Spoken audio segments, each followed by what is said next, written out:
Le diagnostic du président de la République concernant les émeutes interroge. Ne parlez pas de délinquance, ne parlez pas d'immigration, non, il faut parler oisiveté et réseaux sociaux. Écoutez.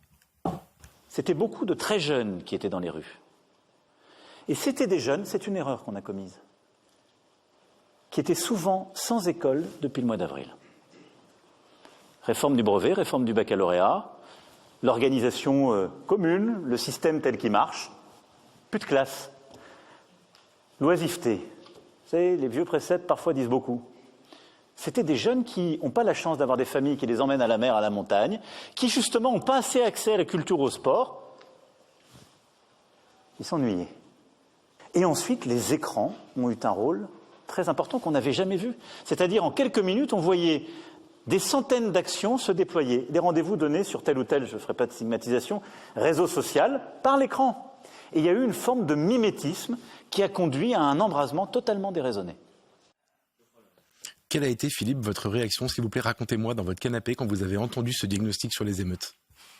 Je me suis dit d'abord qu'il a oublié les mises en garde des gouvernements étrangers, gouvernement turc, gouvernement algérien, qui ont sommé le président de la République de protéger leurs ressortissants.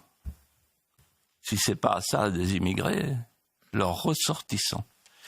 Deuxièmement, il n'a pas lu le rapport de l'inspection générale de la police qui dit que ce ne sont pas des écoliers, ils ont entre 18 et 24 ans, ce ne sont pas des oisifs, ils travaillent, 64% d'entre eux travaillent. Et en fait... et ils sont une immense majorité issus de l'immigration. Alors, il y a Naël, non pas Naël, il y a Matteo et Kevin, oui, comme disait, c'est la Darmaninade. Mais il y en a beaucoup d'autres qui sont issus de l'immigration, et surtout, ils ont la haine de la France.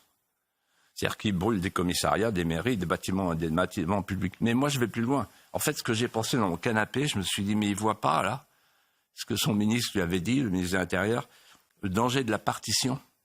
Tu vois, qu'est-ce que ça veut dire, la partition? Ça veut dire d'abord des empiètements de souveraineté de gouvernements étrangers qui viennent nous donner des ordres. On n'est plus tout à fait souverain. Ensuite, c'est la revendication de souveraineté des bandes, des émeutiers, qui appellent la police force d'occupation, bandes rivales. Donc ils sont chez eux, ça y est. C'était ça les émeutes, guerre de conquête, voire de sécession. Et enfin, troisièmement, qui a arrêté les émeutes? L'autorité souveraine. Quelle a été l'autorité souveraine pour arrêter les émeutes? Le dealer. C'était les caïds et les grands frères. Les frères et les grands frères. C'est-à-dire, en fait, ceux qui avaient intérêt à ce que la paix revienne. C'est quand même un début de démembrement de la souveraineté nationale.